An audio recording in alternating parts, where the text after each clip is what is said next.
It's the 13th of October 2022. I'll speak a bit louder because some people complained they couldn't just hear my voice.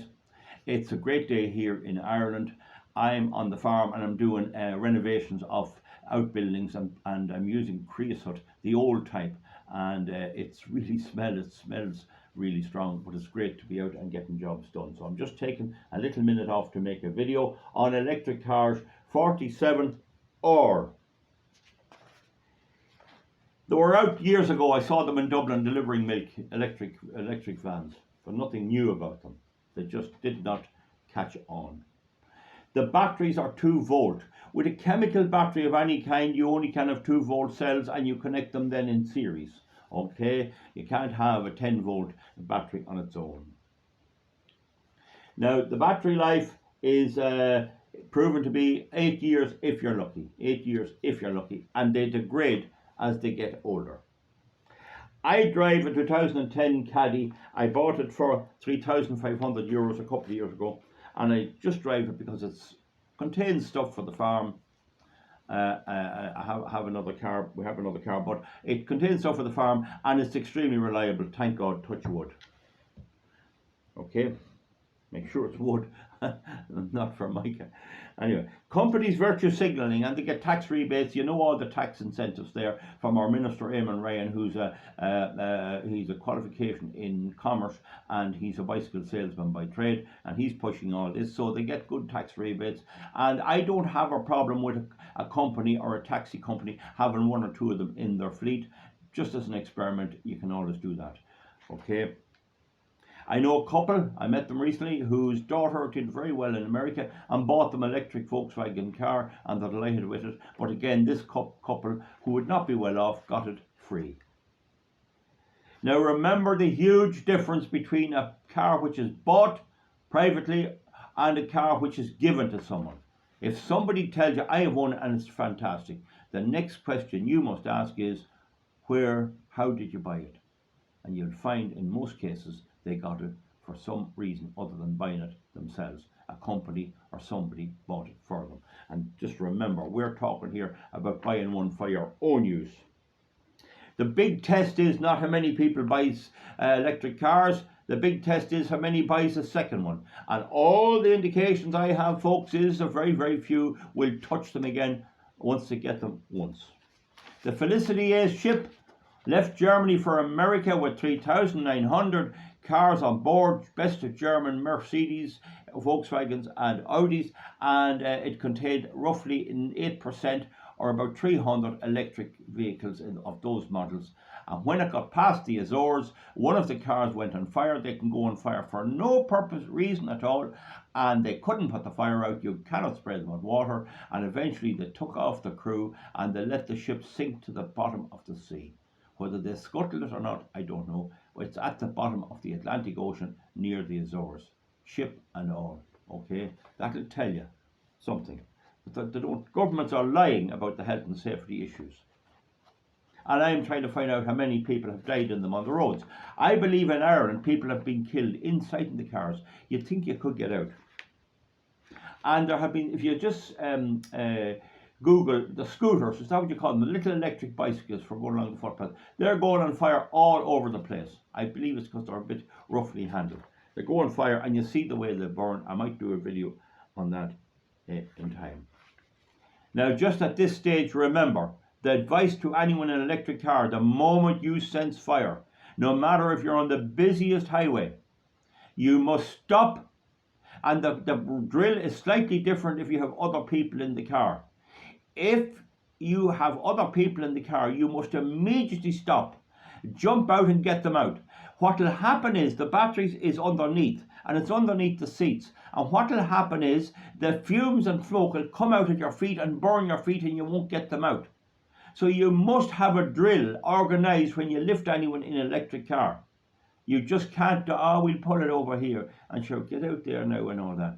You'll die. And your people will die in it. And I've been warning people, especially women driving kids to school and all that, have your drill ready.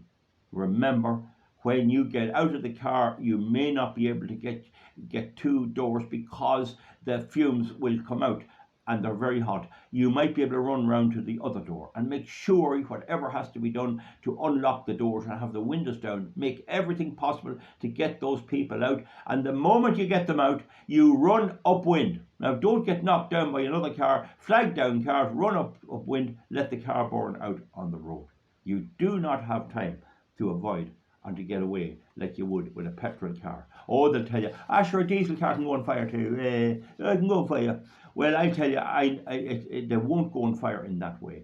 Don't forget, these batteries are under your seats. They're not in under the hood. They're not in under the bonnet. And so there's no time to get out. Now, the warranty is void in Canada if you put them into the garage.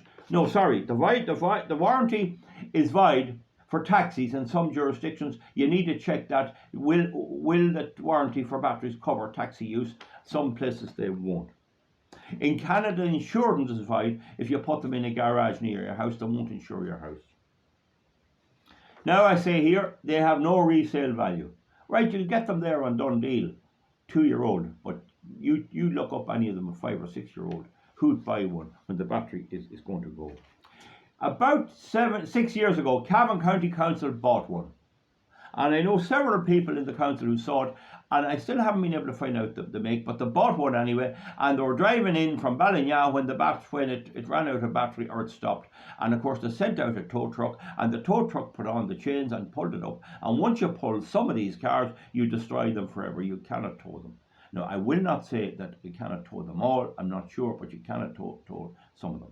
The other thing, I know a person went to get a ball hitch, was about to buy a brand new one, and I believe it was a Mazda, and they said put a ball hitch for a trailer, and the garage says you cannot do it, and so they didn't buy the electric car.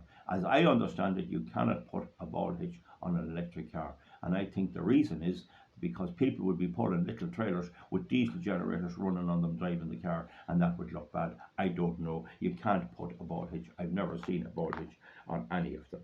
So I've mentioned about the taxi and the warranty. I mentioned about the house insurance. Just be aware of that.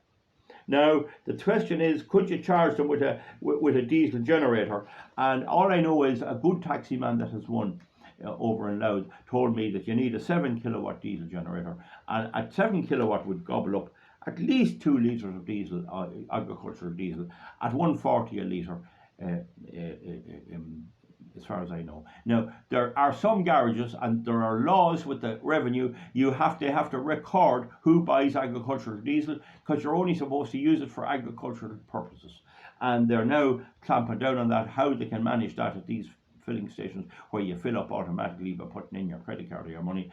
I don't know, but my name has been demanded of me buying agricultural diesel, and I'd say it's partly to know if some people are using it in road vehicles, which they can't do. They have to use the full road diesel, or they may be coming around to find out who's charging electric cars, because if you charge electric car with a diesel engine, you're avoiding the VAT and the road duty and all, and you're really defeating the purpose. But apart to him, you need a 7 kilowatt one. My generator, biggest generator, is 4 kilowatts. I assume that you could charge it maybe overnight, but the noise is going to be a terror. The noise is going to be awful with this. Now, in California, you're not allowed to charge at certain hours, and they have actually told people not to charge them at all. The grid is just about to crack and break down. There's no fuel to drive the grid, and there's big charging queues. And you have a problem in Ireland and Britain with charging queues, waiting for people to go along. So you want to go to Dublin to meet somebody, and you go into charge, and there's somebody there. You could be 5 hours waiting for them to get out of the place. It's ridiculous. And don't forget, according to an article I read in a British newspaper, they use the same electricity as an electric shower. And mind you, they're not easy. I have known electric showers to burn the wires out of buildings where people stay in them too long. Don't forget, there's child labour used in mining the lithium in Africa and maybe China as well, and there's child labour used in the cobalt and all of those metals that are dug out. They're used by mostly 10-year-old children who are beaten and for poverty. And these fancy ones, I have electric car, I'm green, I'm virtue signal, look at me. And this is on the back of the sweat, life and blood and hunger and abuse of little children. Of course, that's no problem for the Greens. They don't care who suffers as long as they're showing off. Now, so China has the majority of the lithium. It has most of the lithium, so we're dependent on China for this stuff. And this lithium is very useful for other reasons. And they have all this lithium. And Russia has the cobalt and nickel. I don't know how that's going. And there's also the problem of a shortage of electronics, which they need more than ordinary cars. To my notion, I have all my agriculture equipment has no electronics. My caddy van, I don't think it has much either. I had a G-type, a G-type Astra, and it broke my heart with sensors breaking down. Oh, we have to have a sensor in because it's green. And I was often left sitting on the road with it. They're an unbelievable heap of junk. So the thing about it is, they're very hard on tires because they're so heavy. Don't forget the batteries are right under the whole car, right under it. In a hybrid, they're mostly under the back seats and that, because the engine has to go in the front. It's right underneath. And they gobble up tires like there is no tomorrow. The Toyota RAV has a petrol engine. I know of none that have a diesel engine. If there is, please comment underneath. It must be lighter, I don't know, a little more buzz in it. But the petrol engine in the RAV, and the thing about it is, they'll pass everything except a petrol pump. And they all tell me that have them, they'll get you out of the driveway, you can drive up the road 3 miles, and the minute that they go up the road, the light comes on and it goes over to the petrol. And they're gobbling up petrol at an awful rate. I also know a man that tried to repair a hybrid. Now I'm talking here about the Toyota hybrid RAV. Don't forget the Toyota diesel RAV 2-litre was one of the best vehicles, although a bit tinny, a bit light, but one of the best vehicles ever made. One of the best set out, because I know how engines are repaired and all that, and they're a fantastic car. So then they come along then and they make the hybrid, and they're a load of junk. And the person that bought this is not buying another one. Broke their hearts. The amount of petrol it's using up is unbelievable. Don't forget it has to charge the battery as well. Now, I know another person had a Nissan Leaf, and he drove 15 mile away and discovered when he came out he had no keys. He was able to drive the car with no keys and had to get someone to deliver the keys back. Okay? Now, in that particular car, the connector that charges the battery is gone, and it can only go to a specialised garage, and they have told them it's 1,000 euros, I think it's euros, to get the part in, the connector. Now, they say the recent Leafs have protection for the weather, but this one apparently doesn't. And it's a 2017, and it'll cost 1,000 euros to fix the part, and they warn them that it may not go if the battery may be gone anyway, and they'd want the money up front, because they know if they put in the part and get it fixed and it doesn't run, the people will leave it there. So you have to have cash up front before you can get it. I know a man in England, this is direct from a person who knows this man. The person that knows him is a neighbour, and he had a Merc. He went to Heathrow Airport, he went on his holidays for a week, he didn't turn off the thing that discharges the battery. I don't ask me what. The battery was empty. When he came back, it had destroyed the battery, it would not take the charge, and he had to get a new battery costing £10,000 sterling. That is absolutely gospel truth. But part of the green agenda, there's no electricity to charge them anyway. Where is the electricity going to come from? We're talking about power cuts. And then there's the storage of electricity in them. I met a man one day, oh yeah, you're wrong. He says you can store the electricity in the battery. That's how they store the wind electricity in the battery. Well, what is a tank of a car except a storage of gas, petrol and diesel? That's what the tank is, but it's dispersed. With the electric car, you're relying on the grid, the government essentially, to keep her charged. With the petrol and diesel car, you can buy the diesel, you can buy the petrol, and you can have it there. So if there's a sudden shortage, at least if you can get a drop of diesel somewhere, it'll keep you going. So there's no comparison. This is not stored. All fossil fuel is stored, because the heat of the sun and the stuff that grew it is actually stored inside the fuel. Be careful parking near them. I would not park near one. All the video evidence, you can Google their fires. There's one in Dublin and Findlas. And you'll see what happens, because most of these places have a video camera, and you'll see the van or the car going on fire, and all the cars beside it are burned. I wouldn't park near them. And what's more, there should be a notice on the back of them. I don't like driving behind them. I'm always looking to see, can I see as an electric car, because I don't want to be near it. You're into trouble. That car could go on fire and burn the occupants, and you're into inquests and everything. Absolutely horrific. So folks, I've done them down. I'm now able to speak about it. Where people buy them innocently and thought they were doing good, I have some sympathy. But a lot of people buy them to show off their green credentials. They buy them privately. And as they say, the devil mend them, that they may be left with nothing, only a heap of junk. Cavan County Council, to repeat if I didn't say it again, bought one, and it never went any more than about 15 miles. Some of them now are going a bit more. And then you have this Elon Musk, richest man in the world and all this, all with this government-sponsored, subsidised green baloney. Your electric car runs on coal, oil and gas. If it ran on wind or solar, why is Germany looking to buy more gas, coal and oil? Why is Joe Biden having a row with Saudi Arabia because they reduced the oil output? Oil is essential for transport. There is plenty of it. It's going to be scarce in future. And actually, when you buy an electric car, you're competing with windmills. And a day like today, it's calm today, the windmills are stopped, they're gobbling up electricity, so you're competing for that. There's no guarantee the electric grid will sustain itself.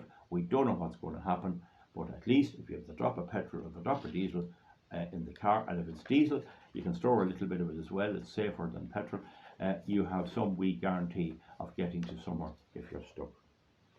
Eamon Ryan is a bicycle salesman with a business degree, and he's not right in the head, he's a jackass, and so are a lot of governments. The UK pulled all the subsidies on them.